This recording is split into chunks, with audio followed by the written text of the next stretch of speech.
Ladies and gentlemen, it is time for Pariahs Fighters, Circus Freaks, and Gangsters. I'm Jamie. And I'm Greta. And we are here to discuss the 19th century, getting deep into it. We're finishing up Bass Reeves Season 1, the last 2 episodes. We're going to knock them out in one go. And once again, we've got food, we've got fashion, we have fighting, we've got plenty of fighting for this one. And fun. And actually, they don't have a lot of fun though. No. Billy Crow has more fun, but we'll get to that. Yeah. Billy Crow is the barely light comic relief, but he's there. You gotta have something, otherwise, oh my God, I don't know if I could deal with this. I mean, once again, we start off a Bass Reeves episode, and Bass Reeves is, well, you don't know where he is, but it's not good. No. He. I wasn't sure if he was in jail. What was going? I was like, because we had a little layoff, and then we had to come back and revisit these episodes, and I had put them all out of my mind, and so I was like, oh shit, where is he? I mean, he's in there, petting his horse, and it has that look about it like, I'm not going to see you again, or I'm not going to see you for a long time, horsey. I'm like, why is he doing this with his horse and not his family? But, as we know, things are a little rocky with the family right now. A little rocky. I mean, this is like every cop movie or TV show ever made, where it's just like, it's the grizzled detective nobody understands, and he just lives the job, and his family is all broken, and his wife left him, and his kids hate him, and like, this is Bass Reeves' life at this point. I mean, it's also I gotta keep my family safe from the ugliness, so I'll just like pull away. I'll keep it all inside, deep down. Yep, bury it down deep. Yep. No one will know because of my implacable facade. If I'm perfectly expressionless, nobody will have any idea that there's something deeply disturbing going on inside my head. Yeah, I mean, and this is the thing. This has been the pattern for every single episode, pretty much. He's in Arkansas. He's a farmer now. He's on the trail. And then there's functionally the record scratch. You're probably wondering how I got here. Like, every episode is disorienting like that. Mm-hmm. Yeah. And so he is getting arrested by the handsomest of all marshals. Hey, the bar's been kind of low. Yeah, but this man is definitely handsome, is he not? Like, he cuts quite a figure atop a horse, I have to say. Oh, yeah. No, I was like, okay, finally they got somebody who, showers on the regular and doesn't sleep with too many fleas, and just a good-looking cowboy. Yeah, a younger, more empathetic Bass Reeves, maybe. Before he was so broken. Yes, and so jaded. Still full of hope.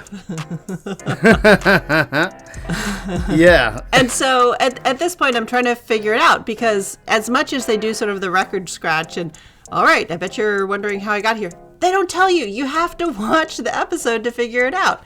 And based on sort of what was going down at the end of the last episode, I was like, okay, so we went and killed Esau, Barry Pepper, and now he's going to swing for it? Question mark? Maybe? Yeah. Yes. Who did he kill? And so, we go back to the beginning of the episode, and we find out that, yes, Bass is pretty messed up from his encounter with Esau. And so we're going to head out on the trail, and this time we've got to cook, because I think Billy Crow is sick of Bass's cooking? I don't know. Well, I mean, they didn't have a cook, and they needed somebody to drive that little prison cart. I think so. That's because that seems to be his job, is kind of, he drives the little prisoner cart, and then he also is cooking. And but as we know from anything that we've ever seen or read about the olden times, whenever somebody volunteers their services as a cook, they almost certainly know nothing about cooking. They just don't want to be shot. Well, I actually had a thought about this, because you think about a lot of these guys who were like Cookie on trail rides and whatnot. Like this is the peak of when all the trail rides and the cattle drives and everything were coming along. Those were quite often Black and Mexican men. And a lot of these guys could cook. They used to be cooks on plantations. And it's like, where can I just get away from having to deal with the bullshit of people and being, the person everybody was happy to see at the end of the trail ride? Okay. Not a bad place to be. Yeah, absolutely. And I mean, you really only have to major in two things, which are beans and biscuits. And Right. so this is trail beans then, right? What would become baked beans later on? Is that? Chili beans, because baked beans were a very sort of like Yankee East Coast. I had a bread oven, and so like after you do your breads and your cakes and your everything else overnight, you would stick the beans into the cooling oven to just like cook down overnight. Okay, well that makes more sense. I hate baked beans, so They're all so I'm sweet imagining and these people sticky. eating baked beans. Yeah, I'm like, what the hell is going on? It's too hot for that. But people love serving it at barbecues for whatever reason. So trail beans, what are we talking about then? So those would be more like what you think of like chili beans. And in this case, if you had a good cook, and there are a few out there, you would they'd be soaking the beans in a bucket during the day while they're like clunking along in their bouncy little chuck wagon, and picking up things like sage and wild herbs during the day. And then you would boil the beef and the beans together, and that would sort of flavor the beans a little bit more. And then you might like finish. And it would salt the beans too, right? Because The beef was probably salted? a lot of times, no, they would kill cows along the way. Like if there was a cow that was falling behind, like they would go ahead and take that one down because.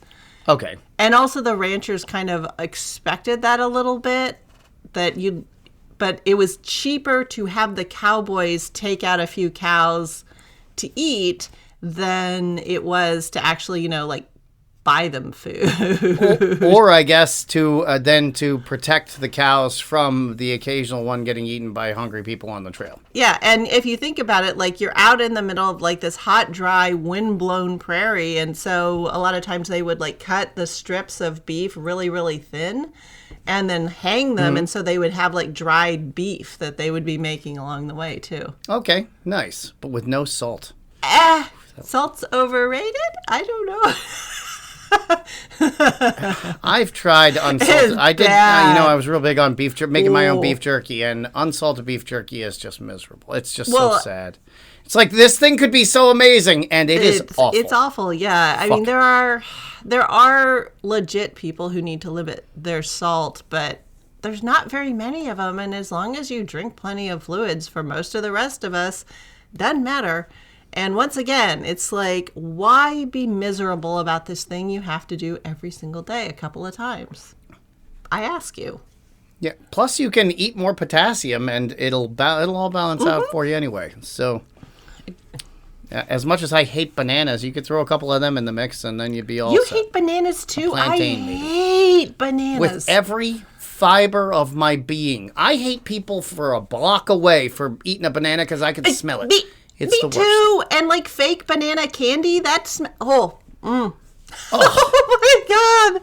Somebody should be up on charges for fake banana candy. My God. Monsters. They're monsters, those people. Strawberries, green peppers, capsicums have a whole ton of potassium. See? You don't have to eat bananas. Oh, there you go. You don't? Oh, and I learned a thing. So we have all these wild strawberries in our backyard, and so I just started eating them to see what they tasted like. And they taste like watermelon, interestingly, but they're very crunchy. So it's like a little crunchy watermelon bite. And I don't really like watermelon. I think it's a very flavorless fruit.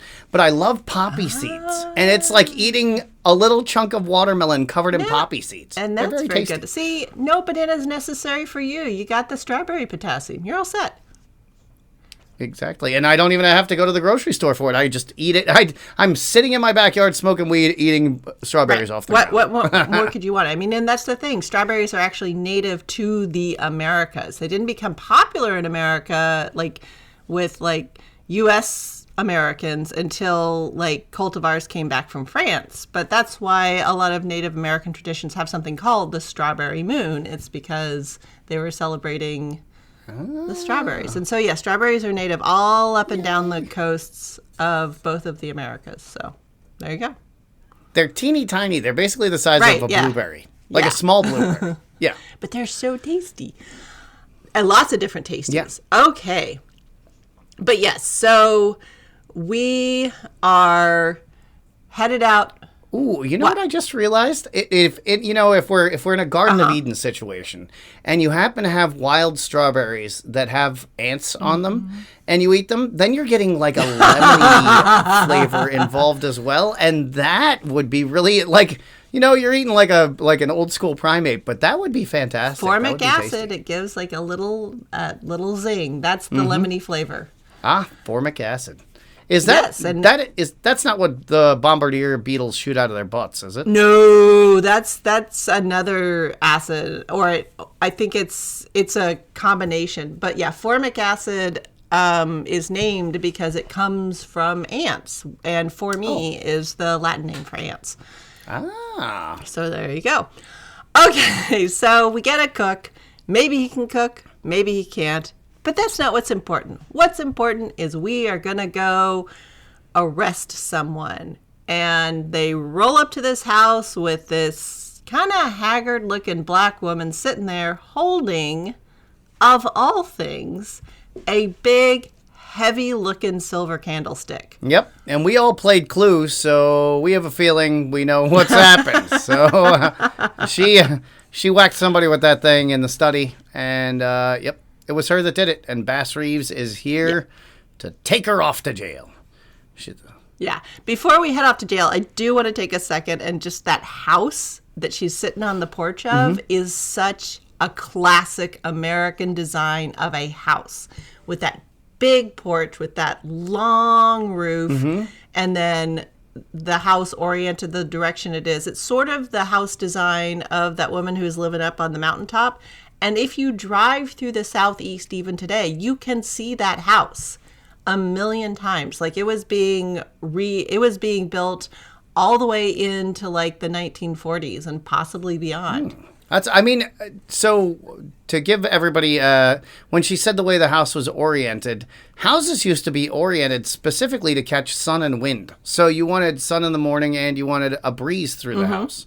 And we don't do that anymore. Now we just arrange our houses however the fuck we're going to. But, yeah. So that's how things got oriented the way they were in ancient cities. And, it is fun to see that. And they really put so much attention into detail in this show. Oh, yeah. I mean, sun in the morning. The kitchen was always at the north end because that stayed the coolest. And you wanted to be able to, like, do any sort of, like, cool stuff over there. And then you had like the big long roof, so it was shady in the afternoon when it was hot. Okay. I wasn't sure what the big long roof was about, but that makes sense. Yeah. And then this house was also set off the ground as well, right? So, and that was because they used to sleep under their house in the winter, did they not? In the summer, like to get a.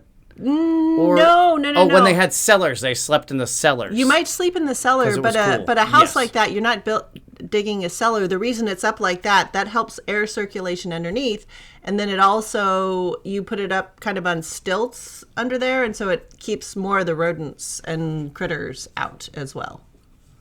And the water, I guess, when there's flooding. If it's flooding. That, so. I mean, yeah, if they are around the river, that can happen too. But it's more about the critters. Gotcha. Varmints? I don't know.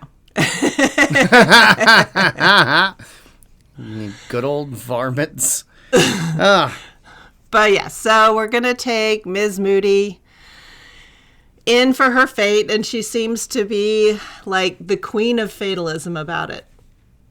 Yeah. And then everybody goes to sleep, they wake up, and she has vanished. And this new chef is just chuckling and making fun of Bass, like, you knew I was going to let her go, basically. And Bass is just like, are you kidding me? And then Bass is having flashbacks through the whole thing. So did the guy actually start to draw on Bass, or was Bass just having a flashback about Esau? It wasn't really clear. I think they made it unclear on purpose. So, like, we Okay. were left with the same uncertainty he was. Like, I was like, it sort of looks like he's going to draw on him. And, I mean, I think all Bass was thinking of, if I had shot Esau in that moment, how different my life would have been. Yeah. Yeah. And it's sort of like, how am I going around, taking out all these other people just because justice, like the whole thing of people calling him the man, it's messing with him. Yeah, and you see every time you see the police psychologist in a cop TV show, that they're always the object of derision. But this show really shows that, like, how a person's psyche can fracture under the weight of being a police officer, and that they probably should all have their own personal therapist. Yeah. No, we definitely did ourselves a disservice in this country by deciding that if you came up mentally damaged, you were unfit for company and all participation in polite society, and were locked away in a scary, scary place that was terrible and awful. So nobody ever wants to ask for any mental help for what, like 300 years? Yeah. And it's a stigma that'll continue on, because now instead of asking for help, people just take a bunch of drugs. Or, buy guns, or both. I don't know. Yeah, because what goes better with guns than drugs? Some Adderall will help that situation. Oh God.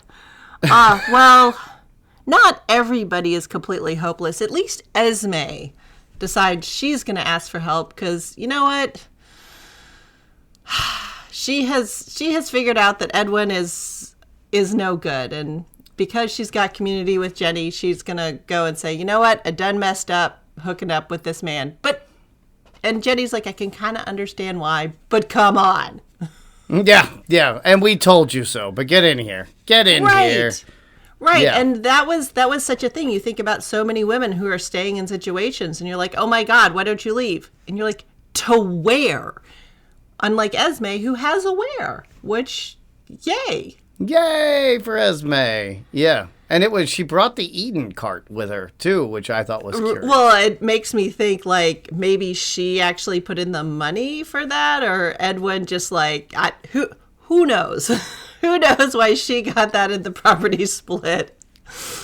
All I know is, like, they're sort of figuring their thing out when the creepy little Children of the Corn girl comes up to the door. Yeah, and asks if Bass and Sally are home. Yes. Yeah. First asks if Bass is there, and she's like, no, I'm sorry, Mr. Reeves is not here. Like, mind your manners, girly. And then, well, what about, Sally, who, is the one we're really, I'll go get her. And as soon as that happens, I'm like, get out now. They're coming for you. Oh my God. Yeah, it was like a people under the stairs type situation. You were just like, this is going to go badly. This little girl is acting too weird. Yep. Yeah. Yep. And then we got the most mother moment of all. Sally Sharon Reeves. She uses all three of her names. So you're like, that girl's in trouble. Yep. Go to whatever the assigned part of the house is where you go to be in trouble. Wherever that is in your household. Trouble. But we get Esme sort of telling stories on Bass and, trying to, like, bring the kids in a little bit more. And it feels very heartwarming and lovable. But no, the scarecrow is lit afire outdoors. And you're like, see, I told you, this is only going to get bad. Now, here's the question. Was that just a warning? Or do these folks know that actually burning down the U.S. Deputy Marshal's house might be going too far? So I guess we got to get back to our Deputy U.S. Marshal. And, dude, Bass, he's got a ghost in his head. Well, yeah, because I still can't believe that he shot this guy. Like, shot the cook, yeah. Yeah, he shot the cook, but, like, it really kind of goes against everything he stands for, but I guess that really points to how tortured he was. And really, at the end of the day, now that he realizes he works for Mr. Sundown, like, his brain has to be broken. Right. And it's almost like Esau keeps telling Bass, like, oh, you're haunted by this thing you did and this thing you did. And I think Bass is haunted by what he didn't do. Like, why did I not shoot you? You have been the bad thing in my life repeatedly ever since then. Yeah, and I'm sure he has survivor's guilt from being able to escape slavery before everybody else. Oh, he couldn't save anybody then, and like totally. He's continually not saving people. So right. I mean, he gets basically called, you up jump slave catcher, and like just it's like why am I, enforcing the law on all these people who've done understandable things, and yet the craziest, scalpinest, haint, ghost, creepy man haunting my life and making it worse, I didn't shoot him? What is wrong with me? Yeah. So, yeah, he is just broken. But you also know that the judge is going to give him a break because Donald Sutherland loves him like a son, and so he's going to skate. But they still make him go through all of because he has to go through his metaphorical trial and his literal trial at the same time. So, yeah. Right. Yeah. Donald Sutherland is like, he has visions for a new, better world, and in some way has sort of like placed all of that upon Bass Reeves. See, look, I'm making the world a better place. And so, yeah, he's going to let this go. Yeah. Well, I mean, his entire operation falls apart if Bass Reeves is suddenly impeachable rather than unimpeachable. So. Right. And so he does a thing there with his voice. Like this is one thing I've noticed on and on throughout the series is the different ways Bass uses his voice in different situations. And as long as it's sort of like that very low, deliberate and, short clipped sentences, like he feels certain of where he is versus, where he's having to be subservient, his voice goes higher. And then, of course, there's all of his play acting. But this is like the way he was talking to the judges. Like, oh, okay, I think he's found his center again. Yeah. Boy, can you imagine working for that judge, though, where he's got some insanely lengthy story that he has to tell you before he can just spit it out, man. It's worse than the fucking pauses in Who Wants to Be a Millionaire or whatever, where it's like those pregnant dramatic pauses that are so obnoxious. Oh my God, that man is so long-winded. You gotta stretch out the time. Oh, the one fun thing there is when he's talking about fool's gold, pyrite. The reason it's called pyrite, it's an iron compound that is actually useful for striking sparks to start fires. Oh. Yeah, that's why it's pyrite. Interesting. Huh. Yeah. Look at that. Yeah. You get to learn science and that Billy Joel was a liar because we did start the fire and we used fool's gold to do it. Very true. But yeah, if you couldn't, there are some places you can't get flint to keep in your tinder box. You could use pyrite in there as well. Okay. Boy, talk about something we really take for granted. Matches. That is the culmination of thousands of years of specific directed scientific study. And then the second we got them, we were like, lighters? Yeah, whatever, we're on to lighters now. Yeah. No, dude, once matches and then lighters happen, they're like, we're done. Never again. That was such a pain in the ass. I can't tell you. And nobody gives a shit about them at all. It's just something you're like, oh, sweet. You got me a box of matches. Go. I'm just going to throw it away. You can throw it away for me if you want. Ooh. We'll have to find a good old, the miserable life of Match employees media in here somewhere. Yes, that'll be interesting because I want to hear about that. Because, yeah, you think there were some miserable jobs out there working in a match factory. Now, that sucked.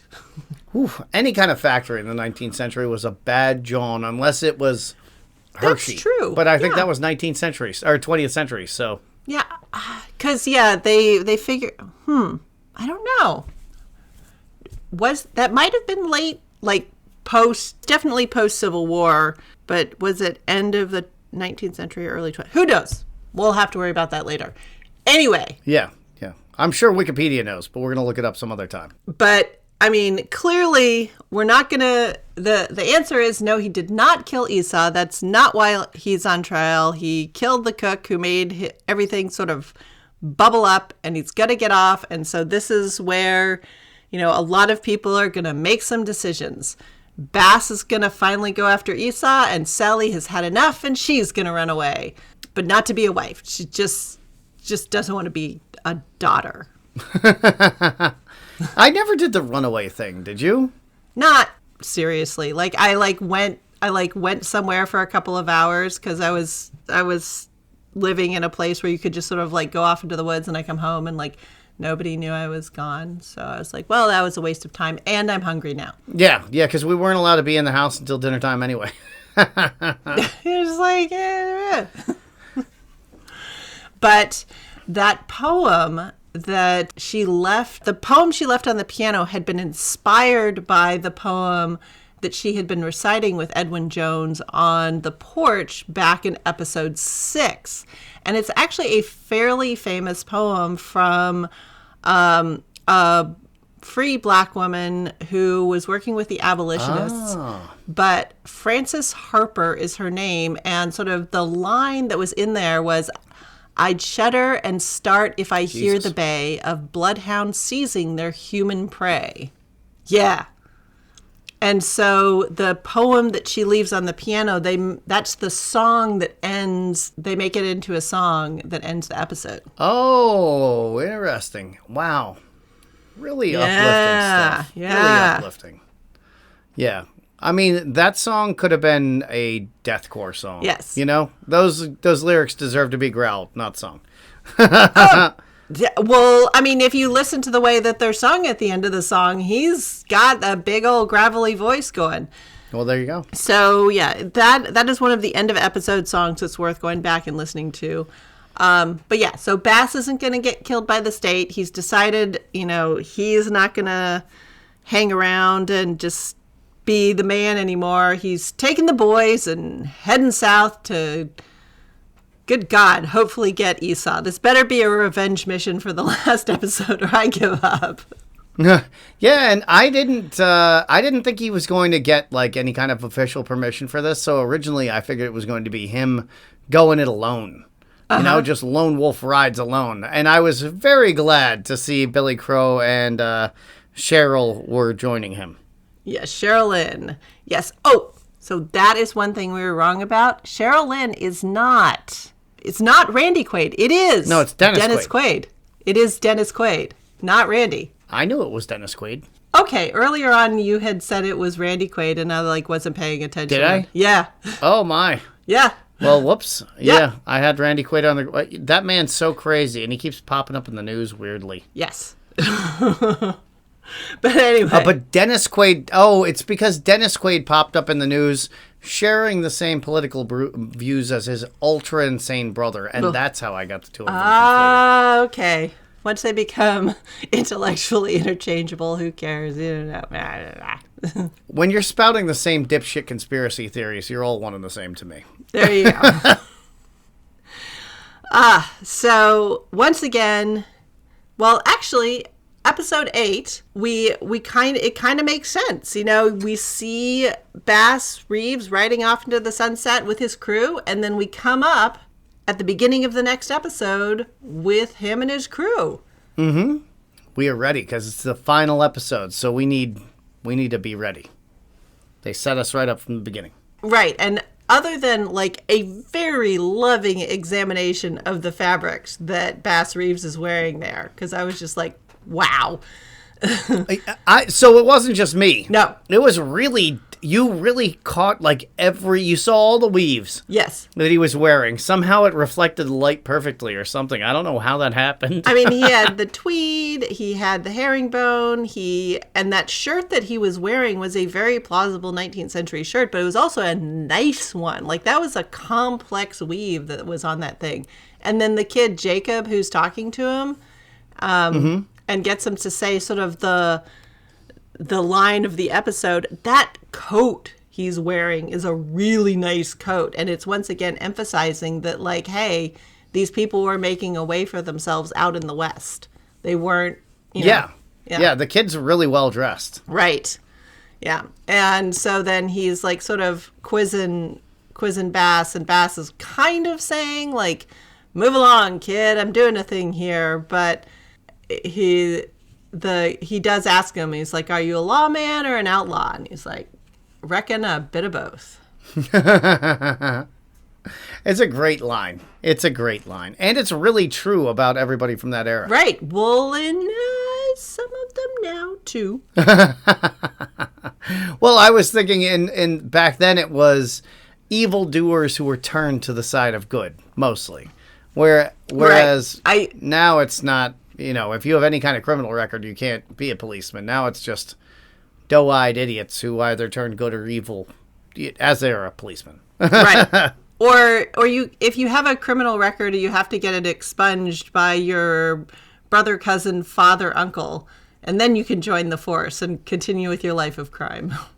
Oh, well, there is that too. I live on the East Coast, so it's just so much more difficult than that out here. Yeah, I suppose it depends on the town. But anyway, so once Jacob gets sort of hustled off and the real drunk dude comes stumbling out of the tavern, Bass and his posse are there to sneakily take down this extremely wasted partner.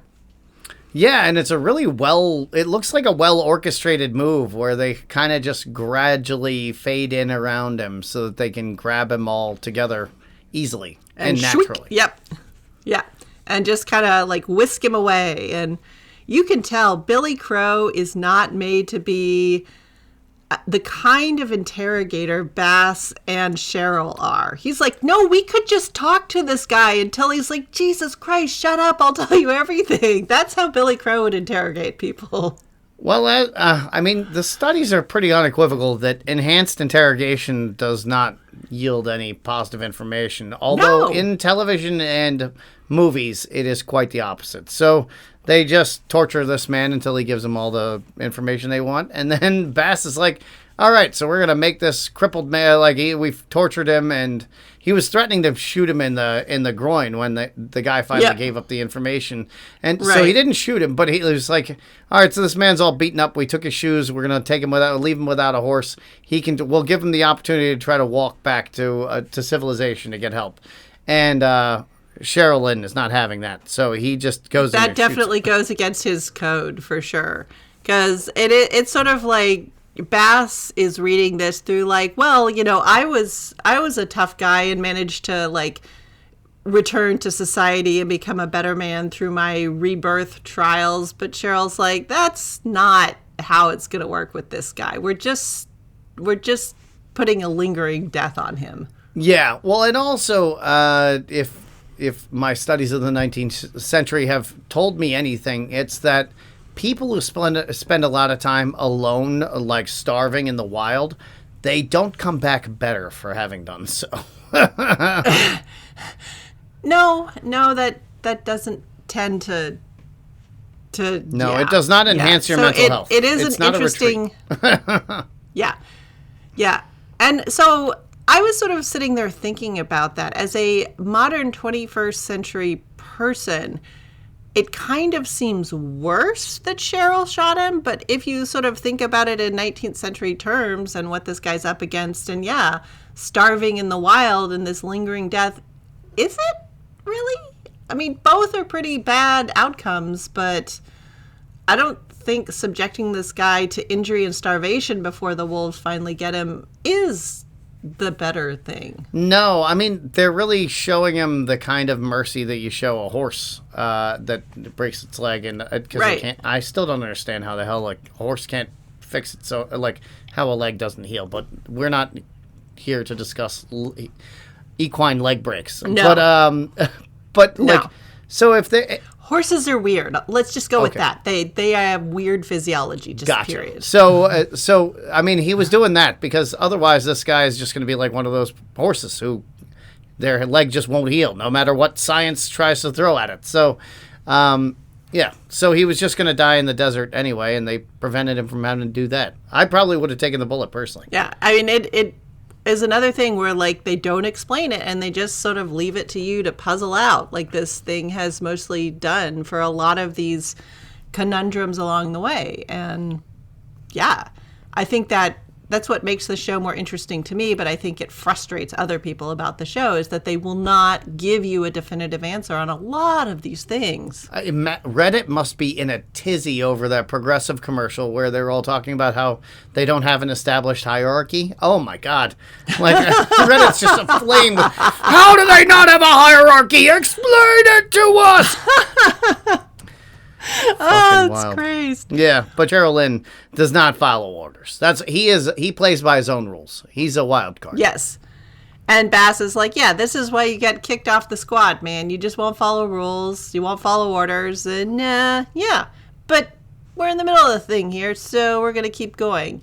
But then we get to go back to Esme and Jenny, and Esme's up there preaching where Edwin was.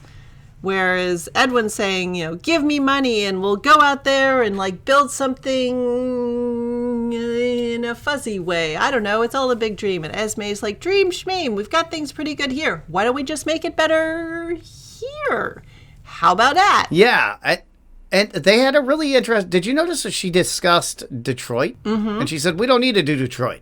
Did you notice that? Yeah. So, do you know anything about Detroit at the time? No. It's, again, in my future, but... Detroit was kind of the last stop on the Underground Railroad before you got to Canada. And Canada. I thought the Underground Railroad was to get people out of the South. It was to get people the fuck out of the United States. Because there was still until the Fugitive Slave Act or whatever, I think the Fugitive Slave Act into 1850 said that they couldn't repatriate their slaves. But like, even then, still, people went all the way to Canada just to prevent from having the possibility of being re-enslaved. And so Detroit was kind of a mecca for people who were just like, well, maybe it's going to be all right. And then if it's not, we can just, skate right across. You can just grab a boat and head over. So... and it was also kind of the wild frontier where once you're at the end of the line, it's like suddenly we get less picky about, what people look like or even what sex they are, and are you competent? And when you are on the frontier, competence is all that matters. There you go. And it was called the doorway to freedom. So maybe that, like, we'll take any competent person, and then the idea that, like, they were on the gateway to freedom kind of maybe instilled more of an egalitarian kind of vibe. Yeah, and I do know that, like, the farming communities around the Great Lakes at that point, both the north and the southern sides, were just booming. And so there were a lot of places for people to go. The bad news, of course, is all of the Native American communities and the First Nations in Canada. They're like, you're right, this lakeshore is a great place to live. Would you please go away? Yeah, it's like every time you read something good about the 19th century, it's like, oh no, 6 atrocities happen to make that good thing happen. So I'm sure history is going to look at us the same way, but goddamn, it's like, not for a lack of trying. We're like, all the good we're trying to do, we're still like burning up fossil fuels trying to do it. So, right, yeah, and Esme does kind of address that, where she's like, why should we go further where people are already living? Like, we're here now. Let's fix that. Instead of kicking the Indians off their land. Like, they already got kicked. So maybe we should not participate in the kicking? I don't know. Yeah. And it's a literal kicking the can down the road thing where it's like you're just creating the same problem, perpetuating the same cycle of problems over and over and over again by moving. Yeah. So at the end of that church service, when Jenny said Sally was running a fever, I thought at the time that was her, because I thought Sally had run off, and that was just Jenny covering for her. But we find out later that no, Sally was actually sick at home. Yes, and in addition to that, we discover that the deputy who arrested Bass Reeves is into Esme, which I thought was very interesting. It was it was a fun little side quest that was I enjoyed. Yeah, it's sort of like that's the thing this series is definitely doing. It's like everybody is a person. Like the NPCs are just like a little better fleshed out, and like they create a whole like working town, a working community, which is very cool. And this time it looks like Esme's beau's a real one. She's just not a placeholder. Yeah, he's not some married man who's just kind of selling everybody a dream of utopia and selling her a dream of relationship utopia. Mm-hmm. Right. So things are going better for Esme. Things are not going better for the crew because, we've got Cheryl who can't really get back at Bass, so instead he's picking on Billy and then and he's just playing up that like, you savages, you're just so savage. But then when you try to imitate the ways that we tell you are the better ways, I'll make fun of you for that. It just, I was at a 4th of July. Well, it wasn't a 4th of July party. It was a birthday party, but it was kind of this past weekend. And there was a guy there who kept making racist remarks. And he was a coworker of another guy there who was not of the white race, and he was. I couldn't identify him because I didn't really ask him many questions. But I was so uncomfortable because they worked together, and this guy, it was just like Cheryl Lynn saying these like racist things constantly, and it's like, what in the fuck is happening? And then he's bragging about how cool his coworker is when he goes to his other. Some of my best friends are black. Yeah, exactly. And like, oh no, he's cool. He likes it when we call him the N-word and whatever. And it was appalling. And afterwards, like the guy who had the party was like, "I'm so sorry you had to listen to that." And I was like, I don't know how you're friends with that person, but I did my best. I have resting bitch face when I don't like a person. Like I can't. Usually I'm smiling, but yeah, I did not smile through that party. And then this guy and Cheryl are definitely sort of the sort. Should they run up against anybody who's skillful or shows promise, or they're like, somebody else did it. They just are taking credit for it, or they're copying somebody else. Like you're just parodying it. Yeah, later on we find that he's like a mini Esau. Yeah. He chose the winning side correctly, whereas Esau did not. Right. He was given something that let him get out his inner cruelty. But you know what? Bass has had enough of that, so he shoots a snake. Damn it. Yeah, and tells everybody to shut the fuck up. And so this is, where things start to like heat up on both sides. You find out that there's some white folks waiting around the Reeves place back in Arkansas, and Bass is doing a straight up like walking into the Valley of Death unarmed thing with dinosaur footprints down in Texas. So like peril is afoot. Yeah, and so Master and Mrs. Reeves come to visit, and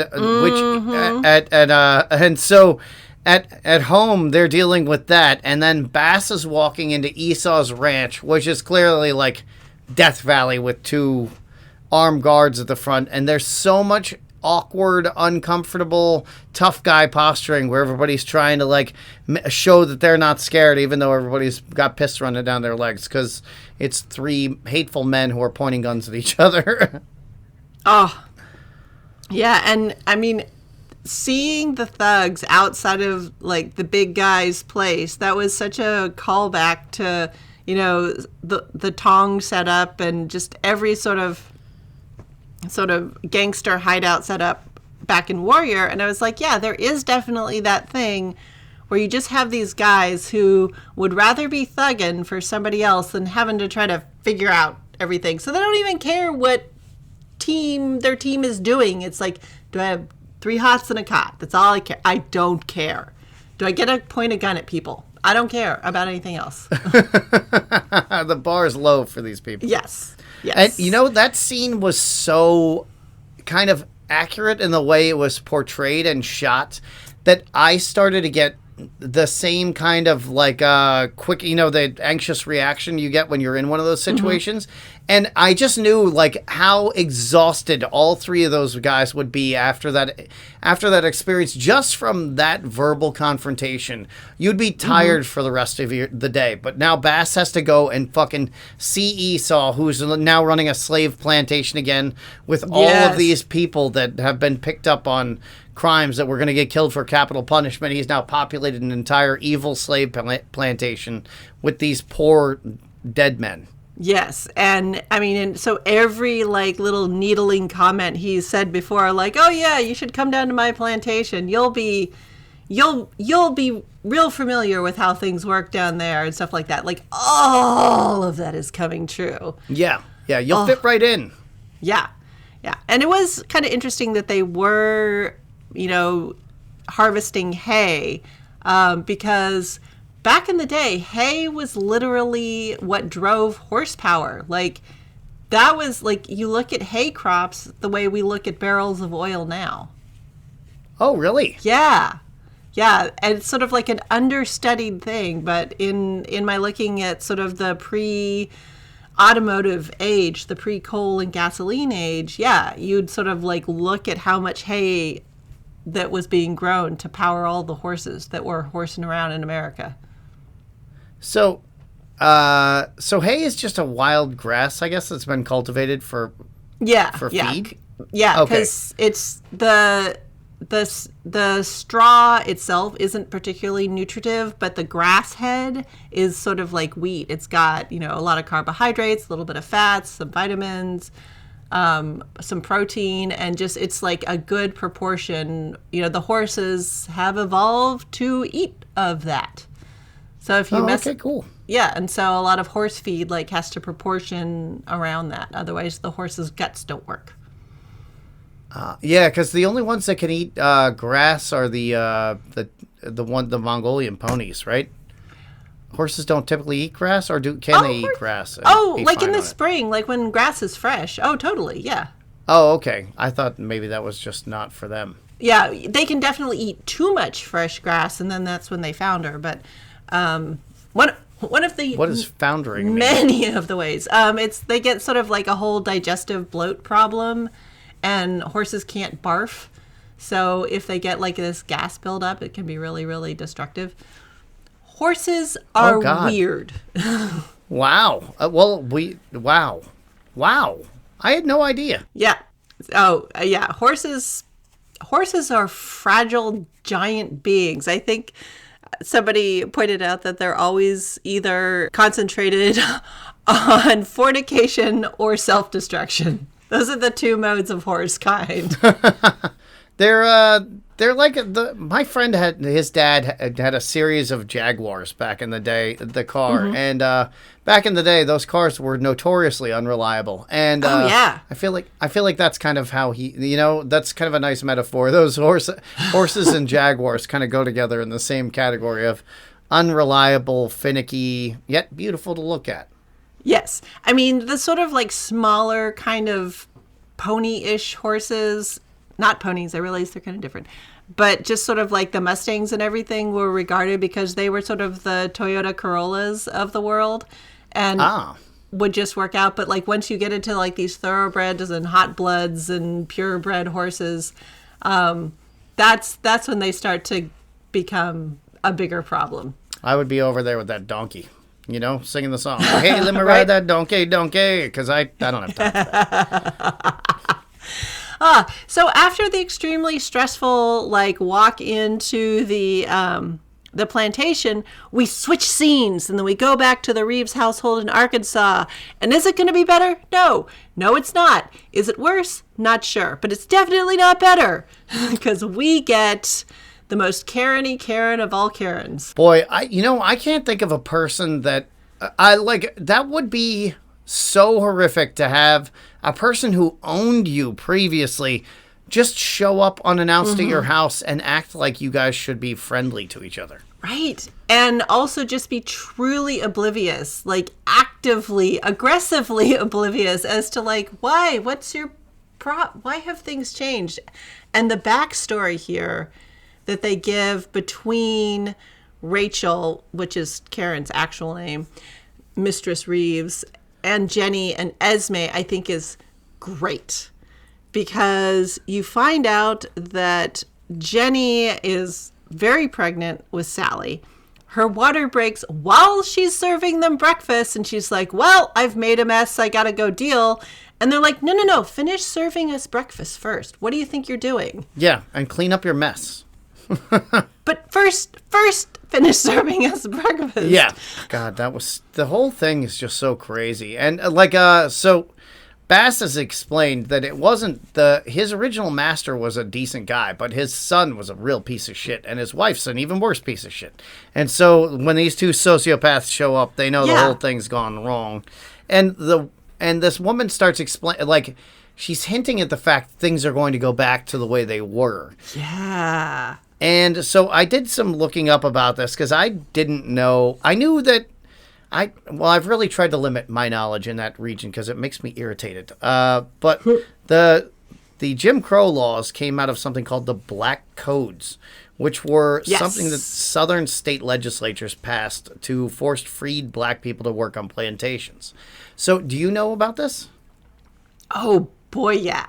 Okay, well then go. Yeah. Tell us all about it. I mean, so first of all, America's kind of unique because even back, when it was getting going, they instituted this, color-based slavery, race-based slavery. Up until America, most slavery had just been I don't know, we caught you in a war or something, or your parents were really poor, but your race did not make you a slave.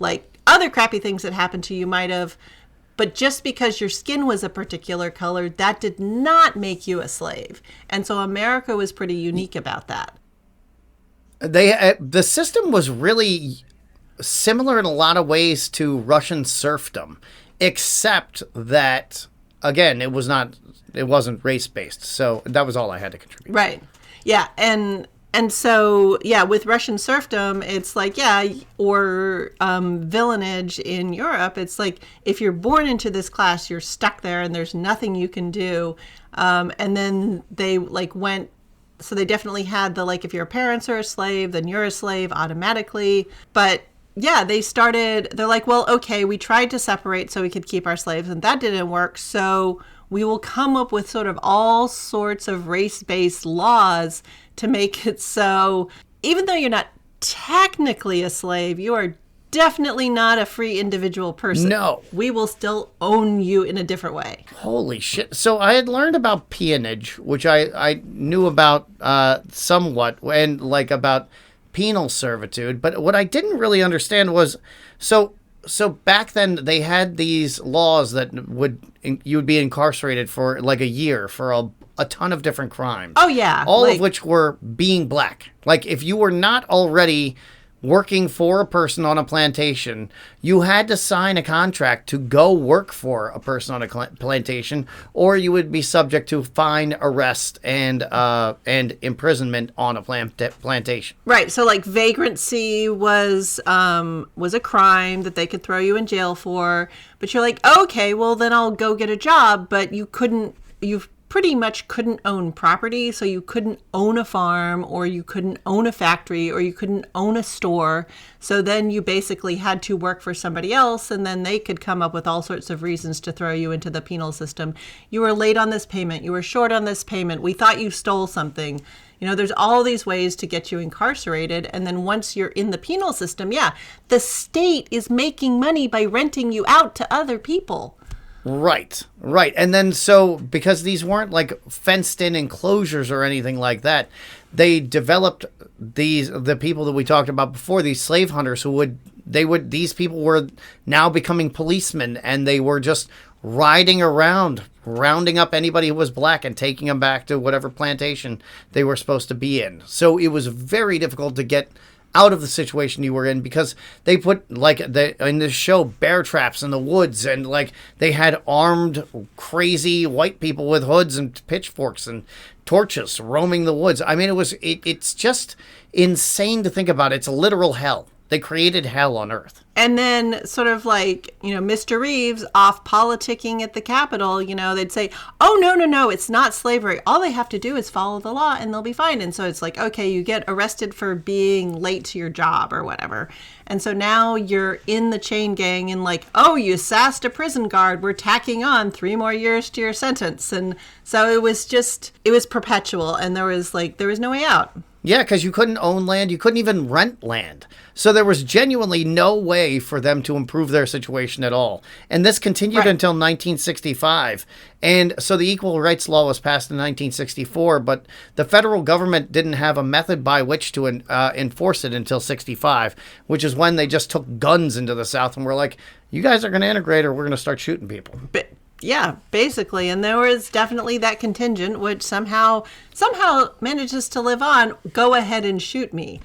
Yeah, well, so this is when personal... I can't believe you shot me. Yeah, this is when all the bullshit about states' rights and gun ownership came into the education system and the public zeitgeist as an American ideal. And it was because white people were now terrified of the fact that there were free people with black skin who had the same rights that they did, and they wanted guns to protect themselves. And then they wanted states' rights, not federal rights, because they wanted the ability to discriminate against the people they wanted to discriminate against. Yes. It's such insanity. Then so Mistress Reeves, Rachel, she epitomizes this so much in that scene where poor Jenny has to give birth with Esme's help in the kitchen. You're like, oh, this is why Jenny and Esme are so tight. I get it.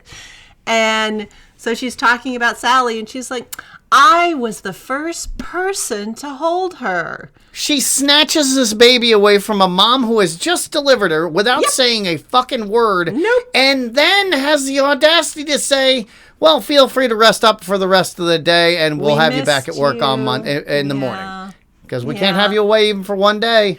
No. I mean, and that was so much, like the person like picking up the baby lamb. Look at how cute it is. Like that was literally 100% the mood right there. Yeah. Yeah. And just so she could have the ability to say, oh, I touched that baby before anyone else. Like she was enacting the right of the king back in the day or some stupid shit. Yeah. No, I mean, like if you think about like how Rachel Reeves would have treated like her favorite pregnant livestock, she would have treated it better.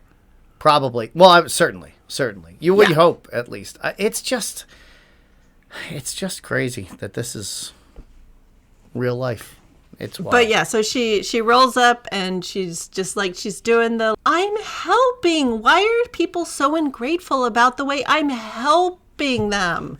Yeah, that's something that I think it takes a lot of time for some people to learn is that the way that you want to express your help or love for a person is not how they want it to be expressed. They didn't want any contact from this woman, so all of her efforts were in vain.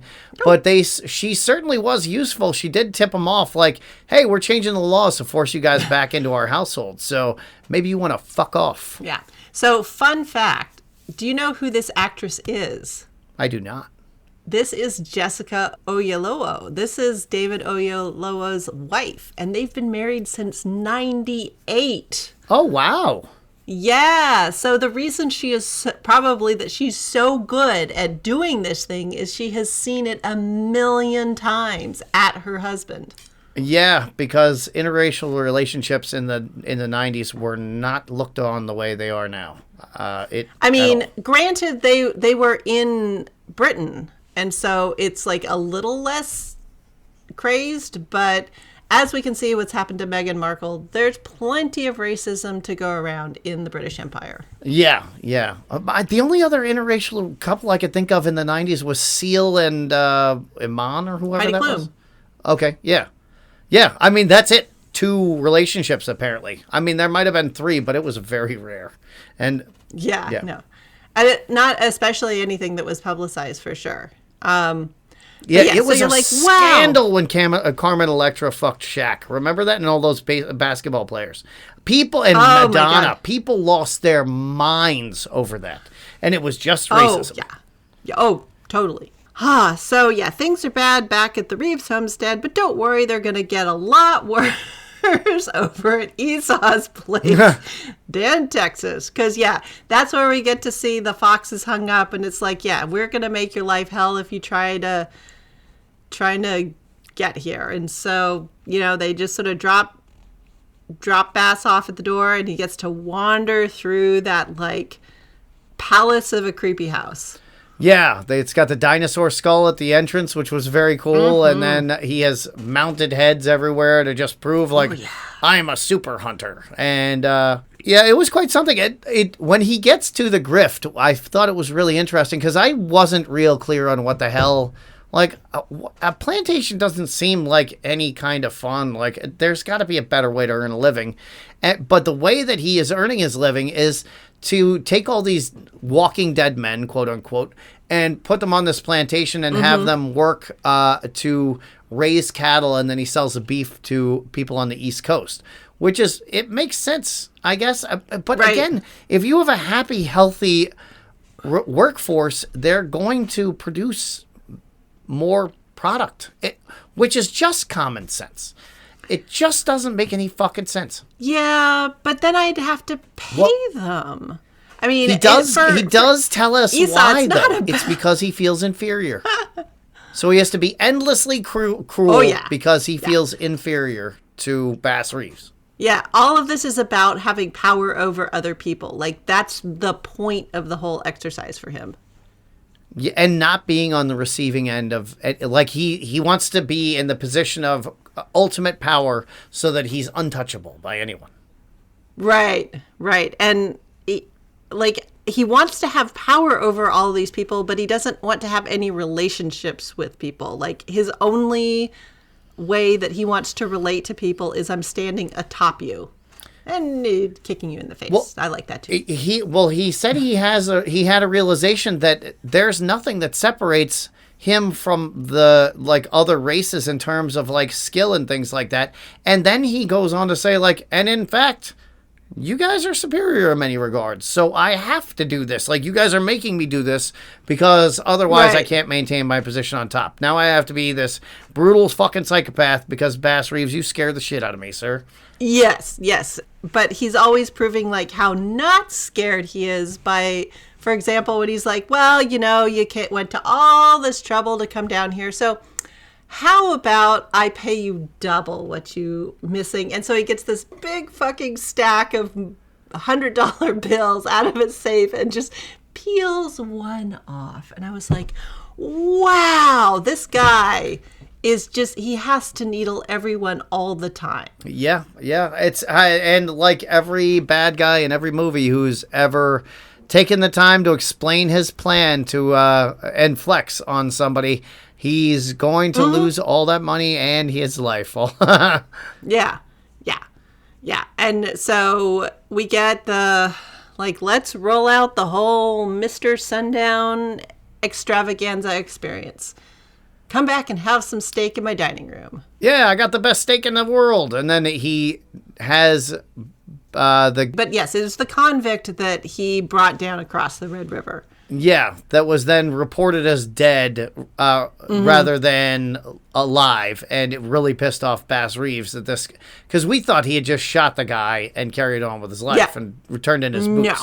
But we find out that he's turning in boots on these people and then keeping them as slaves on his hell plantation. Yes, and we're going to test Bass, and again, you know, Esau's got to be the biggest dick ever. He's like, oh yeah, I had a Chinaman once tell me that terror tenderizes the flesh, which is not true. It makes it taste terrible and makes it tougher, but he loves torturing people, so Esau is totally going to do this bullshit terror thing. That's why I needed the wolf, to keep my cows all scared. So they're... Yeah, it makes the meat sour for everyone who is curious, and you can taste the difference if you try chicken at Whole Foods and then compare it to chicken you buy at some other store.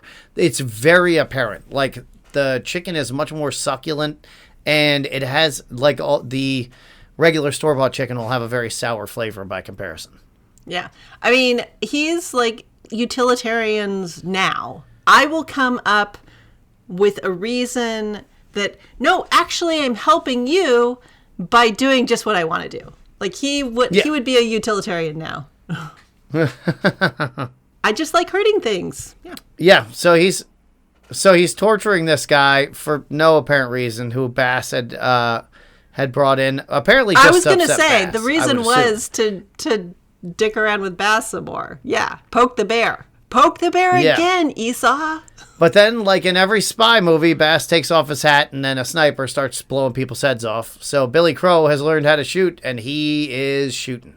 Well, I think Billy Crow definitely has a reason to shoot here. He's not conflicted. He's not conflicted at all. No. And you know what? It's very possible that he grew up learning to shoot with a rifle and then he had no experience with a pistol. That's also entirely true, because rifles were around for a hell of a lot longer before the little handguns.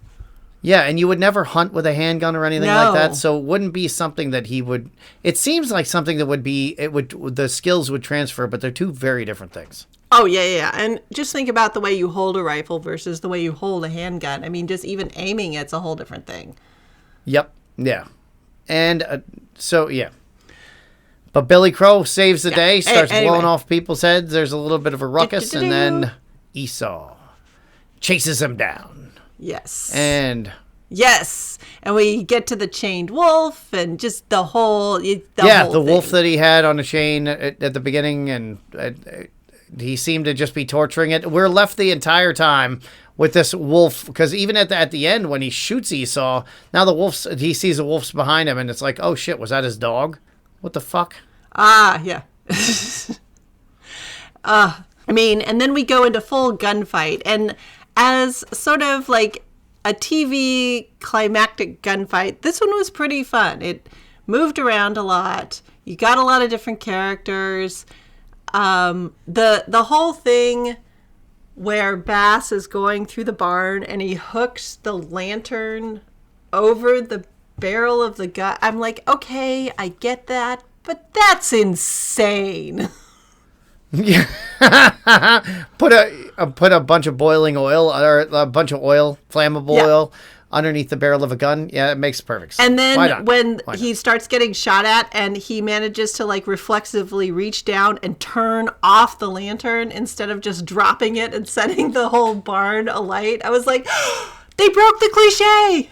Well, we have like our total image of people with firearms has been totally skewed, because if you look at like pre 9/11, like 2000 and earlier, the military is portrayed as a bunch of bumbling idiots with fucking guns. Yes. And then the second that 9/11 hit, then they're all super like high speed ninja guys, and everybody on TV. Captain America. Yeah. Everybody on TV moves like they're in special forces and SWAT and all kinds of things.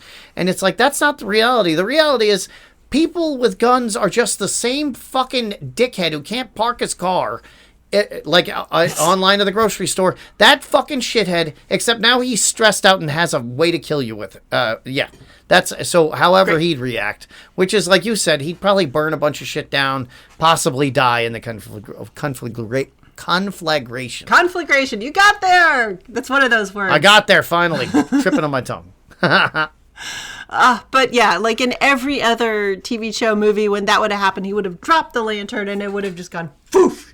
But that's not how we wanted this one to end, so he manages to turn it off. So good on him. Plus, these sets are way too beautiful to burn. Like, they just, they need to be maintained for posterity. So other shows can use them, and we can have that beautiful realism in everything.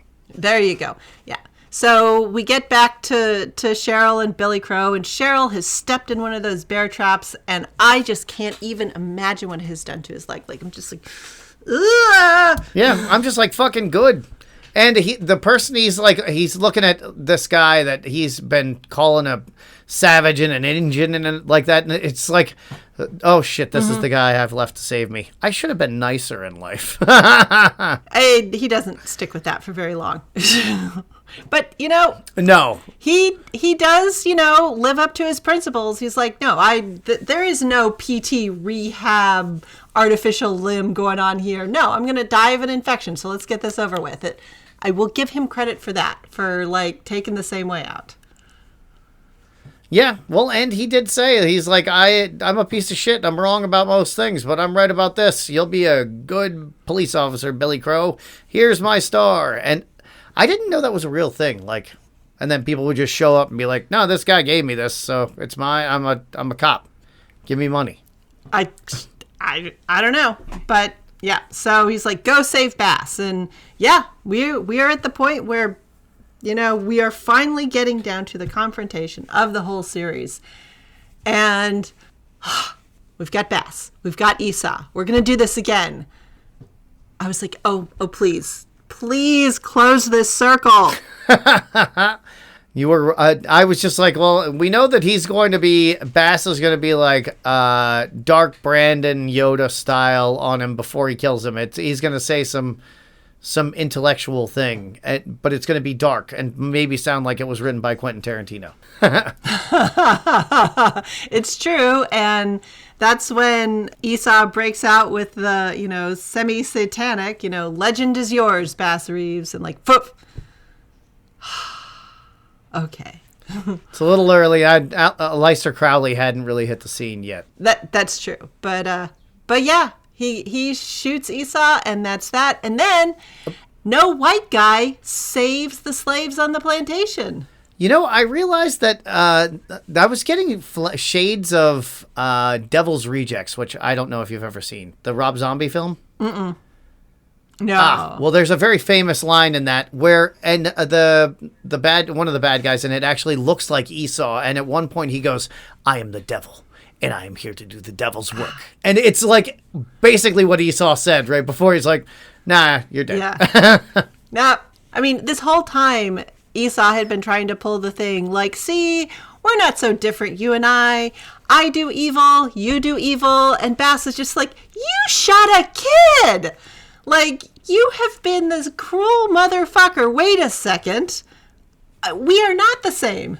Yeah, and not only that, but you got in my head this whole fucking time. So you were like an evil poison pill in my brain, in addition to being an evil piece of shit running around in real life. Yeah, and he sort of does come to the conclusion, like, yeah, we've both done some wrong things, but we cannot call them equivalent. These are not, just because they're both bad, they're not equivalent.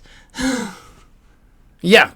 We're on two sides of the same coin, but that doesn't mean we're the same. Yeah. It's two sides, one coin. Yeah. Like, there is an element of cruelty that Bass does not have any truck with, that Esau just revels in, bathes in, dresses in every morning. Yeah.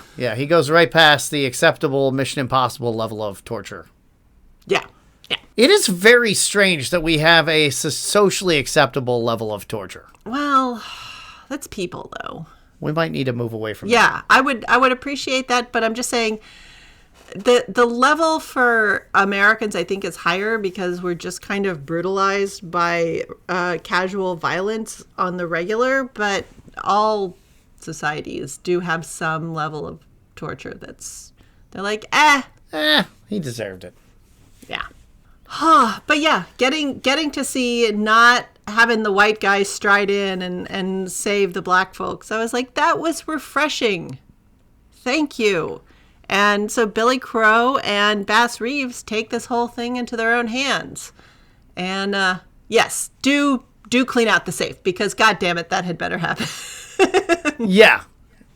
He gives all the money to the guys they freed as they're kind of trotting off. And I thought this is the part that stuck with me, was that they explained in this scene when the guy gets the money and he's like, nobody's going to know about what you did today, but you did something great. And this story is not a part of Bass Reeves' official legacy, but there must be this undercurrent through his entire career. Otherwise, people would not love him the way they do. If he was just like a lapdog for white overseers and things like that, right, he would have been taught about in those southern history books that always excluded black people as a, this is the guy who was our lapdog and did exactly what he was told. And, white people would hold him up like they do Thomas Sowell. But he isn't. He's like this lost character we had to resurrect. And they did, thankfully, for this show, because it's phenomenal. Yes. So the fun bit where he pulls the diamond out of the safe and gives it to Billy Crow, go get your girl. So, yes, diamonds are found in Arkansas. Back when they did those state quarters, like every state got a quarter, on the back of the Arkansas quarter was diamonds. Really? You can mine for diamonds. You can pan for diamonds in these clay flats in Arkansas. And it's partly because of the big giant volcano in Yellowstone. Well, oh. Yeah, when that went kerplooey a gajillion years ago, part of the legacy are these diamonds sort of downhill from it. That's wild. Huh. Yeah. Look at that. Good old Yellowstone. So little geology to round things out. Boy, they have those super terrifying shows where they make out like we're all about to be murdered by every volcano on the planet and things like that. But when they talk about what could happen to you, like inhaling glass and stuff like that's being carried by the wind that you can't even see, and then it just shreds your lungs and you die because Yellowstone erupted 3,000 miles away, that's the scariest idea. That really has always stuck with me. For 25 years of these stupid documentaries, that's the only thing that really stays with me, is Yellowstone is going to murder me via glass in my lungs. But, hopefully it'll happen so fast you won't have anything to worry about. Well, it won't happen at all. It's not going to happen anytime during our lives, at least. We got so many other things to worry about. Yeah. No, I really did like the way that this whole series finished. There was sort of the closing the circle and all of these things that were haunting him. But when you see those men walking away from that horrible plantation, they were they had horses and they had money and they had equipment. And it was just sort of, these men didn't look beaten down. They looked strong and hopeful. And I was just we always forget that the people that were taken from Africa were warriors and farmers. And suddenly that legacy is walking with them. Ah, that's a cool point. I watched The Woman King over the weekend, and so at the same time that this is happening in Bass Reeves' life, they are having a real dilemma in but it's West Africa. It's Western Africa. Yeah, West Africa, around Cameroon and stuff like that. And about the ethics of using the slave trade as their primary means of generating wealth. And they're like, but these people don't keep slaves the way we do. And the king's like, yeah, but what the fuck are we, we're just doing the thing that we've always done. But we'll look into some other stuff. But it was really interesting because they were suffering from a severe ethical dilemma because the slaves that they had been capturing for the Europeans were not being treated in the way that African slaves were treated. No. And you also, you get into the thing where it's the person at the top really decided that staying rich was the most important thing to them in the end. Yeah, the Dahomey. That's what it was called. Dahomey is the country. Yeah, that is definitely on our list of ones that I definitely want to look into. But we get to end this not only with, these former slaves sort of walking off to a better future. Bass finally is able to totally come home. He's exorcised his ghost. Yeah, he can be with his family now, and he even says it to his wife. He's like, I'm here now, because he's able to literally and figuratively kill the thing that was plaguing him. And Jenny and Esme, they've sort of found their thing, and it's okay, sort of making a better home, yes, within the four walls of this house, but wait a second, this house exists in a community, and we're gonna work to make this a place where we want our children to stay and grow up. So, I sort of feel instead of being and now it's done, it's no, they have found something that they want to work towards, they want to fight for. It's a beginning of something new, which again, very cool. I'm into it. Yeah. And they kind of made out like he was going to settle down in this. And like, you know, it kind of intimates that they're going to kind of move off to Esme's, or like, you know, have this, you know, idyllic community and live with Esme and things like that.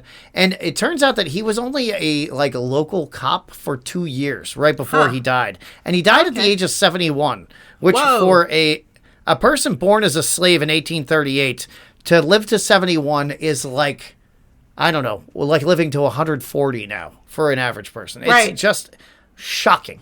I was going to say, pulling off the 70 as somebody who started off with that beginning, that's was getting shot at every day of his life for like 50 years with no medical care of any kind, and this man lived to 71. It's amazing. That is amazing.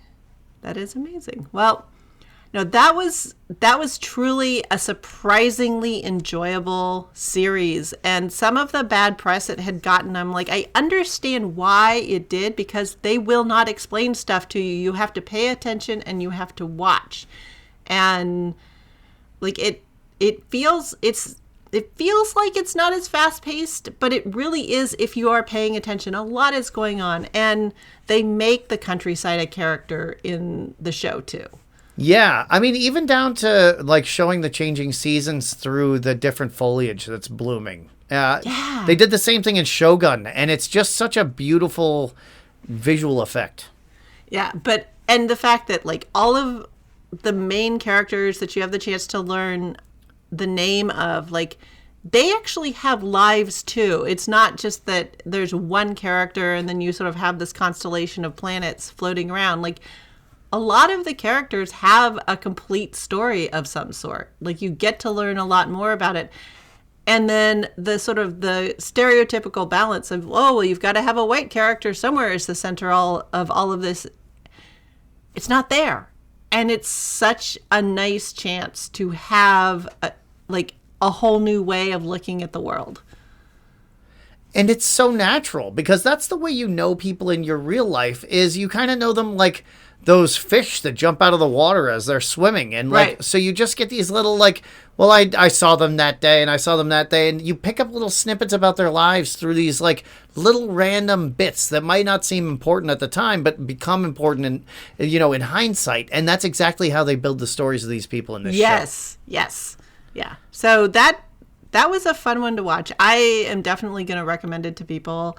And it is a very good depiction of the 19th century in what people wore, how they got around, what they were going to eat, and also like how confusing and complicated things were right along the border there. Like, we don't think of Arkansas as the Wild West and the edge of the world, and yet at this point it was. It absolutely was.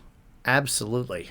So for the next one, I know we had agreed on Wild Wild West. However, it occurs to me that there's a movie called Surrounded that came out in, I think, 2022 that goes perfectly with this film. And you've talked about that a lot. Okay, I think that's what we should do that next. That one sounds kind of tough. So why don't we do that, and then we can do Wild Wild West to kind of like clear the decks before we dive into our next adventure, because from everything you've said, Surrounded's going to be a little rough. It is, but it genuinely sounds like a side story of this. I mean, it goes so seamlessly with this show. Cool. It'll feel like this is Bass Reeves' cousin and she's out on the trail. So, she's such a badass. Okay, so maybe we'll get a little bit more fighting, because for a while now, it's just been sort of slinging random punches and some gunfights, which those aren't very fun fights to talk about. No, well, there is... Or interesting. There's not a lot of fist fighting in this show, I don't think. There's a lot of... Because the movie's called Surrounded, and so she's metaphorically and physically surrounded by people who are trying to kill her. And that's the experience of a black person in America at this time. So now that we've seen like this guy who can he can move like a white guy in society, now we're seeing a person with all of the same skills, but none of that authority, and how hard it is for them to live, and what like psychological torture it is. Okay. All right. So, yeah, let's dive in. Like you said, real lighthearted. Let's dive into that one. But in the meantime, while we're waiting for that adventure, where can we find you on the internet, Jamie? I am at Plague of Strength on Instagram, where I post every day something muscly and awesome. And every Friday, I do a YouTube live, and I'm very excited. I don't know if it's going to be this Friday or next Friday, but I'm going to have a woman who's she and her husband were He-Man in a live action show that traveled around America. She was She-Ra, and her husband was He-Man, and then they did a Conan show that I've written about in the past in Los Angeles at Universal Studios, and she played Red Sonja in that. And she's met everybody up to George Bush. Like, she and her husband were She-Ra and George Bush, or She-Ra and the He-Man meeting George Bush Sr. And she still looks fantastic. They've been married together for 40 years. So it's just like, finally, an amazing, wholesome, nice bodybuilding story. And I'm so excited to tell it. So, that'll be in the next week. And what's the name of that program so people can It's on check Carved that out? Out of Stone's YouTube. So it's his YouTube lives, and it's every week. So you can just see all the past weeks in there. Okay, I will link that channel in the show notes for sure. Well, thank you. And where can we find you? You can find me at my other podcast, The History of American Food, where right now I am fully in the beginning of the 19th century, so like 50 years before what's going on with Bass Reeves. But I also conducted an interview with the author of a book called Frostbite, and it's just like the history of refrigeration. And the more I learn about the 19th century, American food as we know it now, its roots are in the 19th century, like the 18th century and before, like that almost doesn't matter as far as like what American food became. I have noticed that in our eating habits and our patterns and the way we approach food in terms of diet, it's all about quantity and never about quality. Never, ever, ever. There's nothing about quality. It's just how much food can we possibly get for the least amount of money. Yeah, food has a job, just like it's sort of this mechanical input for almost everybody in America. There are very, very few people for whom the food is the point. And interestingly enough, one of the groups of people for whom food was the point were the enslaved cooks in these plantations. Like, being real good at food made your life better. So like you became knowledgeable and like, where does this come from? When should I harvest this? When should I, get this kind of fish from the stream? And so a lot of the early education about like how to make food better in the 19th century, some of it comes from Europe, but a lot of it comes from these black cooks who are like, I have so much information in my head. Yeah. And you find that out when you see people who are like interviewed about who do barbecue a lot of times. They will mention that some, like, even the white people will be like, well, I actually learned everything I know from some ancient old black man who just knew everything that his grandfather taught him or whatever. And yeah, so they just have this amazingly rich knowledge.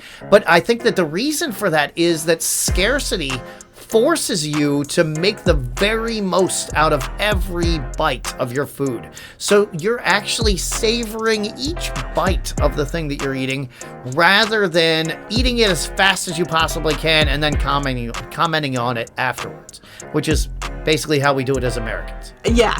No, it's the scarcity is part of it, but it's also that you could literally make your life better by being good at food.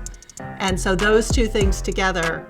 And so, yeah, a lot of like the big brains when it came to sort of creating the American food scene are former enslaved people and their children building up these restaurant empires and sort of food wholesaling empires all over America. So come listen to... I cannot wait to learn about that. That's going to be so much fun. So I have a whole thing on the Oyster King of New York. So when Thomas George slurpity. Yes, my nemesis, the oyster. And so the history of American food, we need to go learn. Yes. So, all right. Well, we will be back next week with a heck of a movie. Surrounded. Yeah, it's going to be heavy. If you guys want to, well, you can't watch it in advance, so don't. But we're going to tell you about all the heavy shit, and then you can watch it after. All right. Sounds great. Bye-bye. Bye, guys. And you can always reach out to us by email at pcgpodcasters@gmail.com. And you can find more dope beats like this one from royalraven.com.